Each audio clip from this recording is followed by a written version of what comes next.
Hello class. हमारा बेटा topic चल रहा था रियल नंबर्स, जिसमें अपन लास्ट वीडियो में क्या कर रहे थे, एमसीक्यू टाइप क्वेश्चन कर रहे थे और हम लोग क्वेश्चन नंबर 11 तक डिस्कस कर चुके थे एंड आई होप कि आपको वो समझ में भी आए होंगे। आज हम उससे आगे बात करने वाले हैं। हमारा क्वेश्चन नंबर 12 क्या कहता है देखेंगे बेटा। कहते हैं how many pair of positive integer n, m with क्या कंडीशन है, n is less than equal to m, satisfy the given equation this. बोलता है n और m ऐसे कितने पॉजिटिव इंटीजर पॉसिबल हैं जहां पे क्या होना चाहिए, n हमेशा m से छोटा या बराबर होना चाहिए, ठीक है, जो कि इस गिवन इक्वेशन को क्या करें, सेटिस्फाई करें। तो ऐसे कितने पेयर पॉसिबल है? ऑप्शन है 1, 2, 3 या 4, ठीक है। तो हम लोग क्या करते हैं बेटा, अपने पास जो ये इक्वेशन गिवन है, यहाँ से अपन किसी एक वेरिएबल की वैल्यू निकालना चाहते हैं दूसरे के फॉर्म में, ठीक है। तो मैं क्या करता हूँ, 1/n को इधर ट्रांसफर कर लेता हूँ। तो 1/5, ये प्लस का 1/n इधर आके माइनस का 1/n, इधर से इक्वल टू क्या बच गया 1/m। मैं अगर एलसीएम ले लूँ तो कितना आएगा 5n, n into 1 n minus 5 into 1 5 equal to 1/m। अगर मैं दोनों तरफ क्या कर लूँ, रेसिप्रोकल ले लूँ, तो इधर से क्या आएगा m/1 यानी कि m, इधर से रेसिप्रोकल लेंगे कितना आएगा 5n अपॉन में n माइनस 5, ठीक है। अपने पास क्या कंडीशन है कि n और m दोनों क्या होने चाहिए, पॉजिटिव इंटीजर होने चाहिए। देखिए बेटा, यहाँ पे क्या करें अपन, पॉजिटिव इंटीजर 1 से स्टार्ट होते हैं। अगर n की जगह मैं 1 रखूंगा तो ये नेगेटिव आएगा, 2 रखूंगा नेगेटिव रहेगा, ऐसे 5 तक रखेंगे तो क्या आएगा, नेगेटिव आएगा, ठीक है। यानी कि अपन n की वैल्यू कहाँ से रखना स्टार्ट कर सकते हैं, 6 से रखना स्टार्ट करते हैं। अगर n की जो पॉसिबल वैल्यू कहाँ से हो सकती है बेटा, 6, 7, 8 इस तरह से चल सकती है, ठीक है ना। तो मैं 6 से रखना स्टार्ट करता हूँ, क्योंकि ये n की वैल्यू अगर 5 या 5 से छोटे रखेंगे तो क्या बन जाएगा, नेगेटिव। जैसे 4 रखा तो 4 माइनस 5 कितना आएगा, -1, तो ये नेगेटिव हो जाएगा, ठीक है ना। तो n की जगह मैंने जैसे 6 रखा तो 5, n की जगह मैंने रखा 6 और ये n की जगह 6 माइनस 5, 5 6 जा कितना 30 और 6 माइनस 1 कितना आ गया 1। तो m की वैल्यू कितनी आ रही है, 30 आ रही है। यहाँ पे अपन ने n की वैल्यू कितनी रखी, n की वैल्यू रखी 6, m की वैल्यू कितनी आ गई 30। तो 30 क्या है, 6 से बड़ा है, यानी कि n की वैल्यू क्या आ रही है, m से छोटी आ रही है, और दोनों क्या आ रहे हैं, पॉजिटिव इंटीजर रहे हैं, यानी कि ये कंडीशन सेटिस्फाई हो रही है। तो n इक्वल टू 6 के लिए तो सेटिस्फाई हो रहा है, ठीक है ना। ऐसे ही n इक्वल टू 7 के लिए चेक करते हैं अपन। अगर n की जगह कितना रखें, 7 रखें, तो 5 और n की जगह 7 अपॉन में 7 माइनस 5 कितना आएगा 2, 35/2 कितना आएगा बेटा, 35/2 आएगा 17.5। तो यहाँ पे m क्या आया, इंटीजर नहीं आया, तो ये पॉसिबल नहीं है। ऐसे ही आप 8 रखेंगे तो 8 5 जा 40 और इधर से कितना आएगा बेटा, 8 माइनस 5 3, तो 40 में 3 का डिवाइड देंगे तो इंटीजर नहीं आएगा। ऐसे ही 9 रखेंगे तो 9 5 जा 45, ठीक है, और 9 माइनस 5 कितने हो गए 4, तो 45 में 4 का डिवाइड देंगे तो जब भी इंटीजर नहीं आएगा। ऐसे ही अपन 10 रखें बेटा, तो 10 5 जा 50 और 10 माइनस 5 कितना आएगा 5, 50 में 5 का डिवाइड कितना आ गया 10, तो ये इंटीजर आ रहा है कि नहीं आ रहा। यानी कि अपन ने n की वैल्यू कितनी रखी, 10 रखी, तो m की वैल्यू कितनी आ रही है, 10 आ रही है, दोनों क्या आ रहे हैं, इक्वल। तो ये इक्वल वाली कंडीशन अपन ले सकते हैं। तो n की वैल्यू 10 है तो m की वैल्यू कितनी आती है 10, तो 6 भी पॉसिबल है, 10 भी पॉसिबल है। आगे देखते हैं, अगर 11 ले, ठीक है, n की वैल्यू ऐसे अपन क्या ले लें बेटा, 11 ले लें, तो 11 5 जा 55, 11 में से 5 गए तो कितने बचेंगे 6, तो 55 में 6 का डिवाइड देंगे तो कितना आएगा 9 पॉइंट समथिंग आएगा, ठीक है। ऐसे ही अपन 12 ले लें तो 11 के लिए पॉसिबल नहीं क्योंकि इंटीजर नहीं आ रहा। 12 रखा, 12 5 जा 60 और 12 माइनस 5 कितना आएगा 7, 60 में 7 का डिवाइड देंगे तो कितना आएगा, लगभग 8 पॉइंट समथिंग आएगा, तो ना तो इंटीजर आएगा। यानी कि अपन देखते जा रहे हैं कि जैसे जैसे अपन आगे बढ़ रहे हैं, n की वैल्यू बढ़ा रहे हैं तो m की वैल्यू घटती जा रही है, जबकि m क्या होना चाहिए, हमेशा n से बड़ा या बराबर होना चाहिए। तो आगे किसी भी नंबर पे ये सेटिस्फाई नहीं करेगा। किस किस वैल्यू के लिए किया, ये 6 के लिए और 10 के लिए। तो ऐसे कितने पेयर पॉसिबल हैं, अगर n की वैल्यू 6 ली थी तो इधर कितना आया था अपने पास 6 5, तो इसकी वैल्यू 30 आई थी m की वैल्यू। अगर 10 ली थी तो इसकी वैल्यू कितनी आई थी 10, तो एक पेयर ये, दो पेयर, तो 2 पेयर इसके पॉसिबल है, ठीक है ना। तो इसका आंसर कितना आएगा, option number B, there are 2 pair possible. हमारा क्वेश्चन नंबर 13 है, कहता है if a square minus B square equal to 13 where a and b are natural number. बोलता है a और b के स्क्वायर का डिफरेंस कितना है बेटा, 13 है, जहां पर a और b क्या है, नेचुरल नंबर है। तो आपको बताना है कि a की पॉसिबल वैल्यू इनमें से क्या होगी, ठीक है ना। तो हम लोग क्या कर सकते हैं, अपने पास क्या गिवन है कि a square minus B square equal to 13 है। तो a square minus B square के फैक्टर क्या होते हैं बेटा, एक बार प्लस और एक बार minus, a plus b into में a माइनस बी, और 13 के फैक्टर करें तो कितना आएगा, 13 1 जा 13, ये आएंगे। यानी कि अपन को ऐसे दो नंबर सोचने हैं, ऐसे दो नेचुरल नंबर सोचने हैं जिनको अपन क्या करें, ऐड करें तो कितना है 13, और ऐड माइनस करें तो कितना है बेटा 1। तो आप लोग क्या आएगा भाई 7 और 6, क्योंकि 7 प्लस 6 कितने होते हैं 13 होते हैं, और 7 माइनस 6 कितने होते हैं 1 होते हैं, और 13 1 जा कितना आ जाएगा 13, ठीक है ना। तो अपन a की वैल्यू यहाँ पे कितनी ले रहे हैं 7 और b की वैल्यू 6। तो अपन से a की वैल्यू पूछी तो a की वैल्यू कितनी आएगी बेटा 7 आएगी, राइट। तो ये था अपना क्वेश्चन नंबर 13। हाँ जी बेटा, आगे का क्वेश्चन करने से पहले अपन को इस बारे में पता होना चाहिए कि किसी भी गिवन नंबर के अपन टोटल नंबर ऑफ फैक्टर्स अपन कैसे फाइंड करते हैं, उसके इवन फैक्टर्स कैसे फाइंड करते हैं, या किसी नंबर के ऑड फैक्टर्स कैसे फाइंड करते हैं, ठीक है ना। तो एक बार आप देखेंगे, जैसे कि मेरे पास कोई नंबर है, मुझे देखना है कि इसके टोटल कितने फैक्टर होंगे, ठीक है। तो फैक्टर का मतलब क्या होता है कि वो सारे नंबर जो कि गिवन नंबर को एक्जैक्टली डिवाइड करें। तो 8 किस किस से डिवाइड होता है, 1 से होता है, 2 से होता है, 4 से होता है और 8 से होता है। यानी कि इसके कितने फैक्टर बने 1 2 3 एंड 4, तो 4 फैक्टर बने। ऐसे कोई नंबर मैंने 12 लिया, 12 के देखना मेरे को फैक्टर, तो 12 किस किस से डिवाइड होता है 1 से, 2 से, 3 से, 4 से, 6 से और 12 से। तो इसके कितने फैक्टर है बेटा 1 2 3 4 5 एंड 6। तो इसके 6 फैक्टर हो गए। ये तो बेटा छोटे नंबर थे तो इसलिए अपन ने निकाल दिया कि इसके टोटल नंबर ऑफ फैक्टर कितने आ रहे हैं, ये आ रहे हैं, ठीक है। या फिर मैं पूछूं कि इसके इवन फैक्टर्स कौन कौन से, तो 1 2 और 3 इवन है और एक ऑड है। इसका इवन पूछूं तो 1 2 और 3, तो 1 2 3 और ये 4 तो क्या है इवन फैक्टर्स हैं, और 1 और 3 क्या हैं, 2 ऑड फैक्टर्स हैं। पर आपको अगर ऐसा मिल जाए कि 2 की पावर 5, 5 की पावर 7, 7 की पावर 9 ना, इस तरह से कोई नंबर मिल जाए, आप बोले कि इसके टोटल नंबर ऑफ फैक्टर बताइए या total number of even factor बताइए, तो उस कंडीशन में हम लोग क्या करेंगे, ठीक है बेटा। तो एक बार देखेंगे, अगर मैं क्या करूं 8 को, इसका कोई ना कोई तरीका बनाते हैं। तो 8 को अपन ने क्या किया, इसके एक्सपोनेंट के फॉर्म में लिखा। 8 क्या होता है बेटा 2 की पावर 3, और 2 की पावर 3 में क्या क्या चीज़ें होती हैं, 2 की पावर 0 होती है, 2 की पावर 1 होती है, 2 की पावर 2 होती है और 2 की पावर 3 होती है। यानी कि 2 की पावर 0 की वैल्यू कितनी होती है 1, 2 की पावर 1 की वैल्यू 2, 2 की पावर 2 की वैल्यू 4 और 2 की पावर 3 की वैल्यू 8। यानी कि कितने बने भाई, अगर पावर 3 है, ठीक है, अगर मैं 3 में +1 कर दूं तो कितना आ गया 4। यानी कि मुझे टोटल नंबर ऑफ फैक्टर पता चल गए, कितने आ गए 4 आ गए। कहने का मतलब मुझे सारे फैक्टर्स लिखने की जरूरत नहीं है, खाली मुझे अगर पावर पता है और पावर में +1 करता हूं तो मुझे क्या मिल रहे हैं, टोटल फैक्टर मिल रहे हैं, ठीक है। अगर मैंने इसी तरह से कोई नंबर लिखा था 12, तो 12 के फैक्टर में लिख रहा था 1 2 3 4 6 और 12, कितने फैक्टर लिख रहा था मैं 6, है ना। अगर मैं इस तरीके से करके देखूं तो 12 को क्या लिखता हूँ 2 की पावर 2 इंटू 3 की पावर 1, ठीक है बेटा। हाँ जी, 2 की पावर 2 किस किस से बना होगा, 2 की पावर 0 रही होगी इसमें, 2 की पावर 1 और 2 की पावर 2 रहा होगा।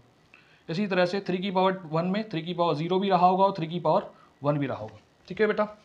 अब अगर मैं इसको वैल्यू निकालूं, 2 की पावर 0 की वैल्यू 1, इसकी वैल्यू 2, इसकी वैल्यू 4, इसकी वैल्यू 1 और इसकी वैल्यू 3, ठीक है। अगर मैं फैक्टर्स लिखना चाहूँ तो कैसे लिखूंगा, 1 इंटू 1 1, 1 3 ज़ा 3, 2 1 ज़ा 2, 2 3 ज़ा 6, 4 1 ज़ा 4 और 4 3 ज़ा 12। तो ये फैक्टर बने, 3 यहाँ से 2 यहाँ से, तो 3 इंटू 2 करा तो कितना आ गया बेटा 6 फैक्टर्स आ गए कि नहीं आ गए। यानी कि ये 3 कहाँ से आएगा, पावर 2 3, 2 से 3 कैसे बना +1 करके, और 1 से 2 कैसे बना +1 करके। यानी कि 12 क्या था अपने पास, 2 की पावर 2 था और 3 की पावर 1 था।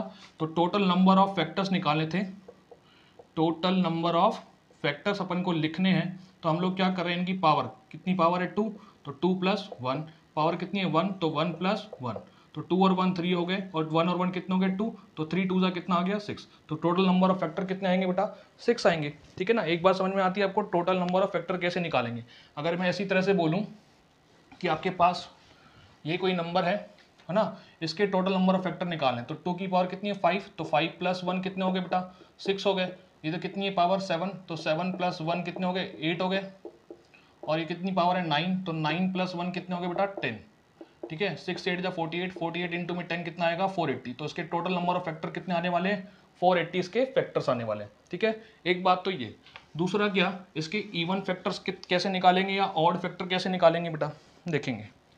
जैसे कि हमने क्या लिखा कि अपने पास 12 है, इसमें अपन इवन फैक्टर देख रहे हैं तो 1 2 3 और 4 है, ठीक है। और ऑड देख रहे हैं तो 1 और 3 है। तो अगर मैं 12 के प्राइम फैक्टर लिख रहा था तो मैं कैसे लिख रहा था 2 की पावर 2 इंटू 3 की पावर 1। इवन नंबर कैसे होता है, जो 2 का मल्टीपल होता है, और ऑड कौन सा होता है, जो 2 का मल्टीपल नहीं होता है, ठीक है ना। तो मैं अगर टोटल फैक्टर्स लिखूँ, तो टोटल फैक्टर्स तो आपने क्या तरीका बनाया कि क्या करें, पावर में +1 करके मल्टीप्लाई करें, 2 + 1, ठीक है, और 1 + 1, तो 2 और 1 3 हो गए, और 2 1 और 1 कितने हो गए 2, तो 3 2 6, तो क्या आ गए टोटल नंबर ऑफ फैक्टर्स। अगर मुझे क्या निकालने हैं, ऑड फैक्टर्स निकालने, तो ऑड फैक्टर कैसे बने होंगे देखेंगे बेटा। ऑड फैक्टर किससे बनेंगे, 2 से तो बनेंगे नहीं, 3 से बनेंगे। तो ऑड फैक्टर्स अपन को लिखने हैं, तो जो भी 2 की पावर है उसको छोड़ दीजिए, बस टू की पावर को छोड़ दिया, बाकी क्या किसकी बची बेटा, 3 की पावर, 3 की पावर 1 है, तो 1 में 1 प्लस कर दिया तो कितने आएंगे 2। तो उसमें कितने फैक्टर होंगे, 12 में 2 क्या होंगे, ऑड फैक्टर्स होंगे, ठीक है ना बेटा।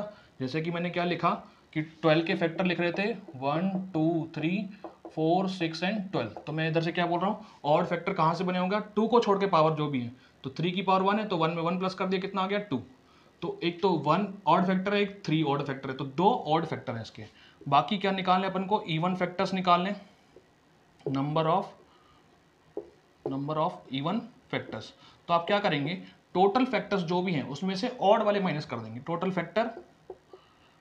फैक्टर्स माइनस ऑड फैक्टर्स, ठीक है। तो टोटल फैक्टर्स कितने बेटा 6 और ऑड फैक्टर्स कितने हैं 2, तो 6 माइनस 2 कितना आ गया 4, तो 4 क्या होंगे अपने इवन फैक्टर होंगे। आप काउंट करें 1 2 3 एंड 4, ठीक है ना बेटा। अगर अपन को टोटल फैक्टर्स निकालें तो जितनी भी पावर हैं उसमें +1 करके मल्टीप्लाई कर देंगे।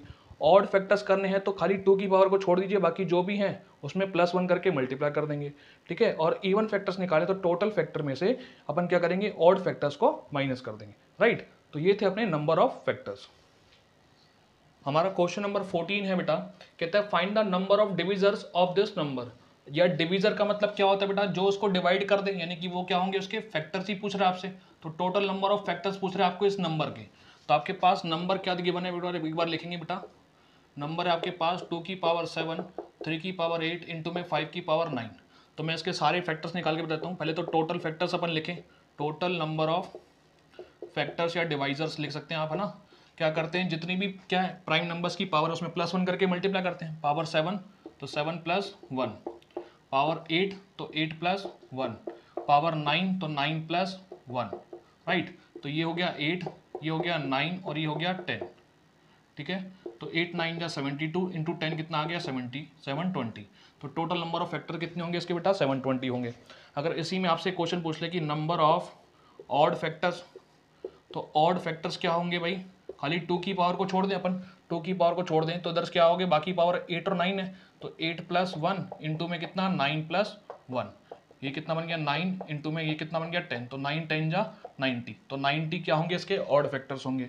तो नंबर ऑफ इवन फैक्टर्स आपसे पूछ ले अगर, तो आप क्या करेंगे, टोटल फैक्टर्स कितने बेटा 720, उसमें से क्या कर देंगे ये माइनस, तो इधर से कितना आएगा 0 - 0 0, ठीक है। 12 में से 9 गए तो कितने बचेंगे 3 और ये 6, तो 630 क्या होंगे इसके इवन फैक्टर्स, ठीक है बेटा। तो ये था अपना क्वेश्चन नंबर 14।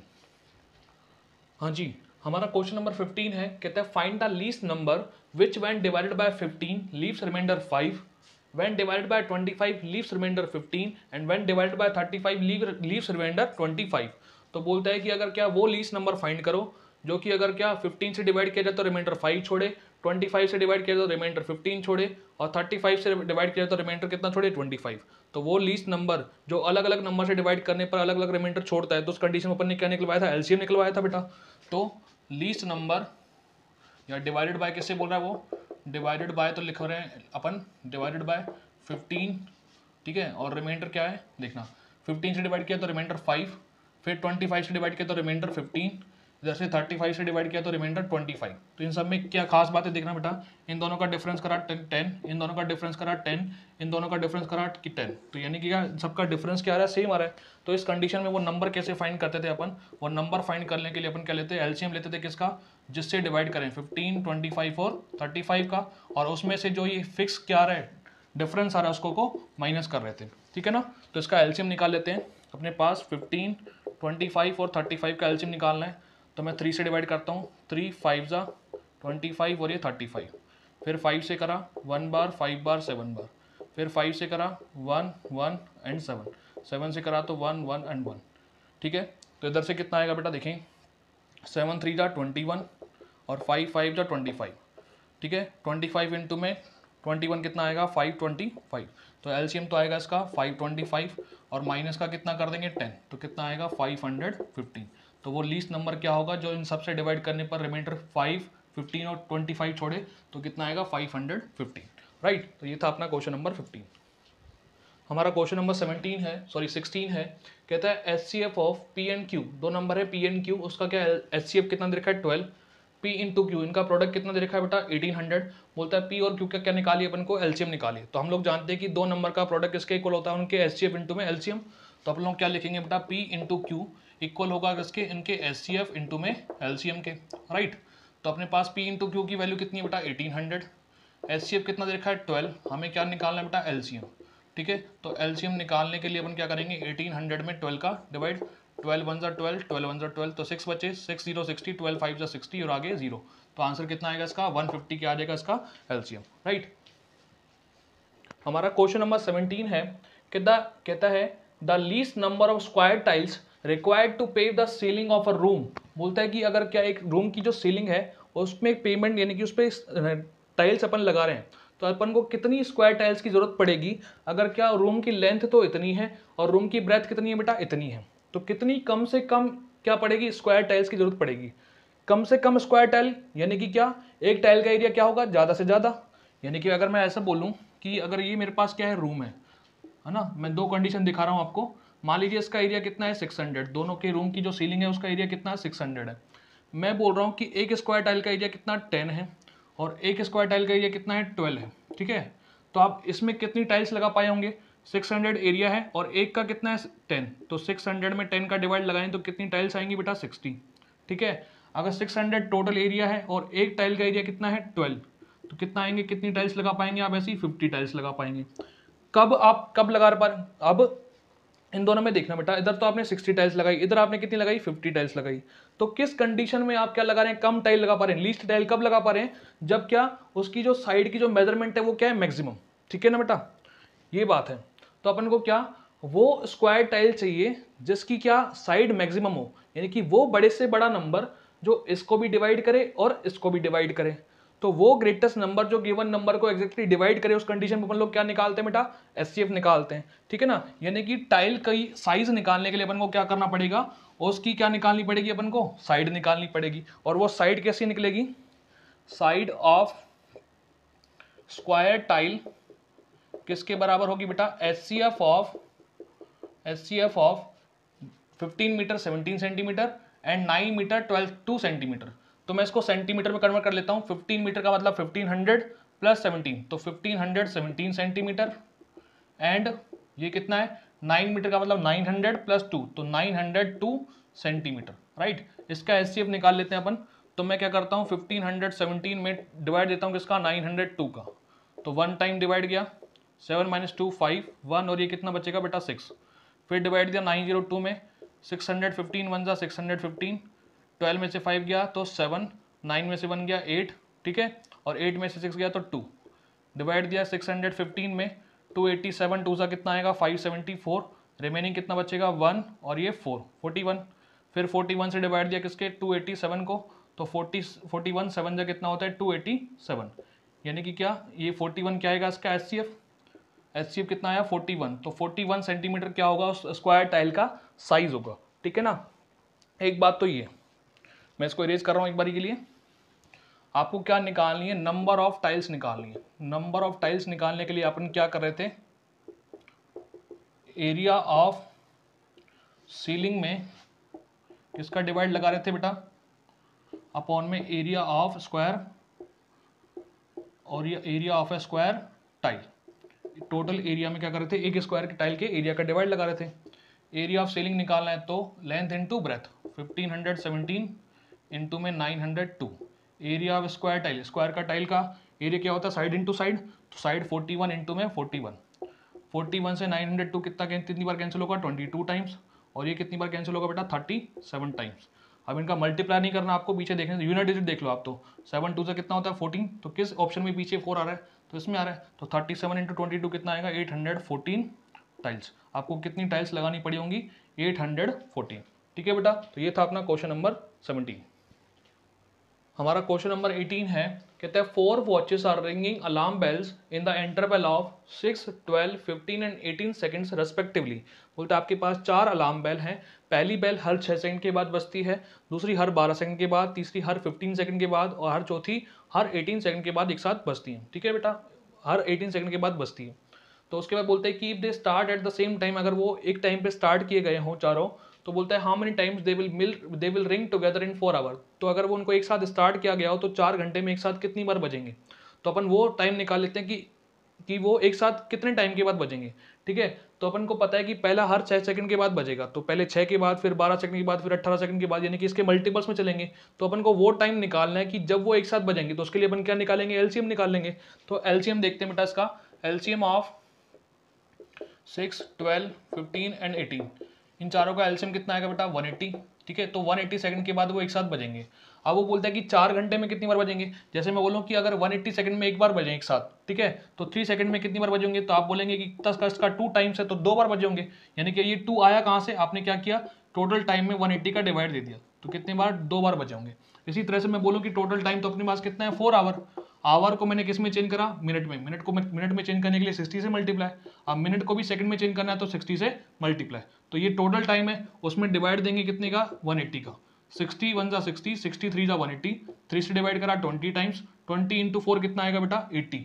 तो वो कितनी बार एक साथ बजेंगी, 80 टाइम्स एक साथ बजेंगी, कितने घंटे में, 4 आवर्स में।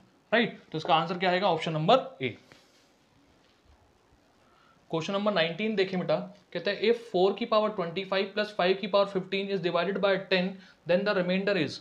तो बोलता है अगर 4 की पावर 25 प्लस 5 की पावर 15 को अगर 10 से डिवाइड किया जाए तो उसका रिमाइंडर क्या आएगा। तो इस कंडीशन में अपन लोग क्या करने वाले हैं बेटा, 4 की पावर 25 तो निकालने नहीं वाले, तो अपन को क्या देखना पड़ेगा, एक चीज़ ऑब्जर्व करें बेटा, जैसे कि मैंने कुछ नंबर लिखे 21, 32, 43, 54, ठीक है, 65 या 79, मैंने कुछ भी नंबर लिखे। ठीक है, मैं इसको 10 से डिवाइड कर रहा हूँ, तो 10 से डिवाइड करा 10 2 जा 20, रिमाइंडर कितना आया 1। 10 से डिवाइड करा 10 3 जा 30, रिमाइंडर कितना आया 2। मैं इसको क्या करा 10 से डिवाइड करा 10 4 जा 40, रिमाइंडर कितना आया 3। मैंने 10 से डिवाइड करा 10 4 जा 10 5 जा 50, रिमाइंडर कितना आया 4। मैंने 10 से डिवाइड करा 10 6 जा 60, रिमाइंडर कितना आया 5। 10 से डिवाइड करा 10 7 जा 70, रिमाइंडर कितना आया 9। ठीक है, तो एक चीज़ आप ऑब्जर्व करें, इन सब में रिमाइंडर में और इसके यूनिट डिजिट में कोई कॉमन चीज़ है क्या। इसका यूनिट डिजिट 1 तो इसका रिमाइंडर 1, इसका unit digit 2 remainder 2, unit digit 3 remainder 3, unit digit 4 remainder 4, unit digit 5 remainder 5, unit digit 9 remainder 9। तो अपन क्या कर रहे हैं, अगर जब भी 10 से डिवाइड करते हैं, अगर अपन को किसी नंबर का यूनिट डिजिट पता है तो आप क्या बता सकते हैं, उसका रिमाइंडर बता सकते हैं भाई। ठीक है ना, अगर पीछे यूनिट डिजिट 0 है तो रिमाइंडर 0, पीछे 1 है तो रिमाइंडर कितना आएगा 1 आएगा। ठीक है ना, तो ये चीज़ आपको देखने को मिल रही है। तो अब इसमें भी आपको क्या निकालना है, इसका रिमाइंडर निकालना है 10 से डिवाइड करने पर। अगर अपन को इसका यूनिट डिजिट पता लग जाए तो अपन क्या बोलेंगे, भाई इसका रिमाइंडर है। ठीक है ना बेटा, अब एक चीज़ तो ये, उसके बाद यहाँ पे 4 और 5 की पावर है, तो 4 और 5 की पावर में आप एक चीज़ देखना कि इसका यूनिट डिजिट कैसे कैसे चेंज होता है। 4 की पावर 1 कितना होता है 4, 4 की पावर 2, मैं यूनिट डिजिट की बात कर रहा हूँ खाली है ना, 4 की पावर 2, तो 4 4 का कितना होगा बेटा 16, तो पीछे क्या आएगा इसका 6 आएगा। फिर 4 की पावर 3, तो 6 को 4 से मल्टीप्लाई करोगे कितना आएगा पीछे 4, 4 की पावर 4, इसको 4 से मल्टीप्लाई करोगे 4 4 जा 16, तो पीछे कितना आएगा इसके 4 आएगा, सॉरी 6 आएगा। तो आप लोग क्या देख रहे हैं, जैसे कि जब भी मैं 4 की पावर क्या है ये ऑड कर रहा हूँ, ठीक है, तो उसका यूनिट डिजिट पे क्या आ रहा है 4 आ रहा है। जब भी मैं पावर क्या कर रहा हूँ इवन कर रहा हूँ, तो उसके यूनिट डिजिट पे क्या आ रहा है 6 आ रहा है। ठीक है ना, कहने का मतलब क्या, 4 की पावर अगर ऑड है तो उसका यूनिट डिजिट क्या आएगा बेटा 4, और 4 की पावर इवन है तो उसका यूनिट डिजिट कितना आएगा बेटा 6 आएगा। ठीक है ना, अब यहाँ पे 4 की पावर कितनी है 25, 25 कैसा है ऑड, तो इसका यूनिट डिजिट तो कितना आने वाला है 4 आने वाला है। ठीक है, अब 5 की पावर, जैसे 5 की पावर 1 का पीछे का नंबर 5, 5 की पावर 2 का 25 होगा, तो पीछे 5 पे आया 5, 5 की पावर 3 करेंगे भी तो पीछे कितना आएगा 5 ही आएगा। यानी कि 5 की कितनी भी पावर कर लें उसका यूनिट डिजिट हमेशा क्या रहेगा 5, दोनों के बीच में प्लस है तो प्लस कर लेते हैं। तो 4 और 5 का यूनिट, ये पूरा नंबर का यूनिट डिजिट कितना आएगा 4 और 5 9। जब यूनिट डिजिट क्या है 9 है तो इसका रिमाइंडर भी कितना आएगा, इस केस में डिवाइड करने पर 9 ही आएगा। दैट मीन इससे डिवाइड करने में इसका रिमाइंडर कितना आएगा बेटा 9, राइट। और हमारा क्वेश्चन नंबर 20 है, कहता है the number of values of A from 0 to 9। बोलता है ए की ऐसी कितनी वैल्यूज हैं, यानी कि 0 से लेकर 9 तक में ऐसे ए की ऐसी कितनी वैल्यू पॉसिबल है जिनके लिए for the number n equal two is divisible by 12, जिनके लिए ये जो नंबर है वो 12 से डिविजिबल हो जाए। अब 12 से डिविजिबिलिटी कैसे चेक करते हैं बेटा, 12 के प्राइम, भाई 12 किससे बनता है 3 और 4 से। ठीक है, अगर कोई नंबर 3 और 4 दोनों से डिवाइड हो रहा है दैट मीन्स वो 12 से भी डिवाइड होगा। ठीक है। तो इसमें पहले मैं अगर 4 का चेक करूं, अगर 4 से डिवाइड होने के लिए क्या होना चाहिए कि लास्ट के 2 नंबर 4 से डिवाइड होने चाहिए। लास्ट के 2 नंबर क्या होने चाहिए, 4 से डिवाइड होने चाहिए। यहाँ पे लास्ट का सेकंड लास्ट नंबर क्या है बेटा, ए है। अब यहाँ पे ए की जगह आप क्या रख सकते हैं, 0 से लेकर 9 तक नंबर रख सकते हैं। तो यहाँ पे आप ए की कौन कौन सी पॉसिबल वैल्यू रख सकते हैं जिससे कि वो क्या हो जाए, 4 से डिवाइड हो जाए। अगर मैं 0 4 बनाऊंगा तो जो 4 से डिवाइड होगा, अगर मैं 1 रखूंगा 1 4 14 नहीं होगा, 24 होता है। फिर क्या होता है भाई, 34 नहीं होता, 44 होता है। फिर अगर मैं 5 रखूं तो 54 नहीं होता, 6 4 64 होता है, और 8 4 84 होता है। यानी कि इधर से यहाँ पे ए की जगह पर ये 0 2 4 6 और 8 आ गया, तो जब तो क्या होगा, ये 4 से डिवाइड होगा ही होगा, ठीक है ना भाई। अगर ये 5 के, ये 1 2 3 4 और 5 केस बने, अगर अपन को देखते हैं कि इसमें किस किस केस में अगर वो क्या 3 से भी डिवाइड हो जाए, भाई ये केस होंगे तो 4 से डिवाइड हो गई होगा। अगर 3 से भी डिवाइड हो रहा है जिस केस में, उसमें तो क्या होगा, ये 12 से भी डिवाइड हो जाएगा। अगर मेरे पास ये नंबर है ना, तो 3 से डिविजिबिलिटी कैसे चेक करते हैं अपन, सम ऑफ डिजिट करते हैं। पहले यहाँ तक के नंबरों का सम कर लेते हैं, ठीक है। 2 और 3 5, 5 और 4 9, 9 और 5 14, 14 और 6 20, 20 और 3 23, 23 और 1 24, 24 और 1 25, 24 25 और 4 कितने हो गए 29, 29 और 3 कितने हो गए 32, 32 तो ये रहे 32 प्लस 0, 32 प्लस 4 36, तो 36 3 से डिवाइड होता है, तो यानी कि ये एक हो सकता है ये, ठीक है। ये तो 32 था, 32 ये रहे, और 4 और 2 6 ये रहे, 32 और 6 कितने हो गए 38, 38 3 से डिवाइड नहीं होता, 32 तो ये रहे, प्लस 4 और 4 कितने हो गए 8, 32 और 8 कितने हो गए 40, 40 3 से डिवाइड नहीं होता, 32 तो इसका सम है, 32 और ये 6 और 4 कितने हो गए 10, ठीक है। 10 और 32 42, 42 क्या होता है भाई 3 से डिवाइड होता है, ठीक है। इधर 32 तो ये रहा, प्लस 8 और 4 कितने हो गए 12, 12 और 32 कितने हो गए बेटा, ये हो गए 44, ठीक है। 44 3 से डिवाइड नहीं होता, यानी कि दो केस में क्या हुआ, ये 3 से भी डिवाइड होगा और 4 से भी डिवाइड होगा, यानी कि ए की वैल्यू एक तो 0 पॉसिबल है, एक 6 पॉसिबल है। तो ऐसी कितनी वैल्यू पॉसिबल है जिसके लिए 3 और 4 यानी कि 12 से डिवाइड होगा, तो ऐसी दो वैल्यू उसमें पॉसिबल है, ठीक है बेटा। तो आज के लिए बेटा इतना ही रखते हैं, राइट।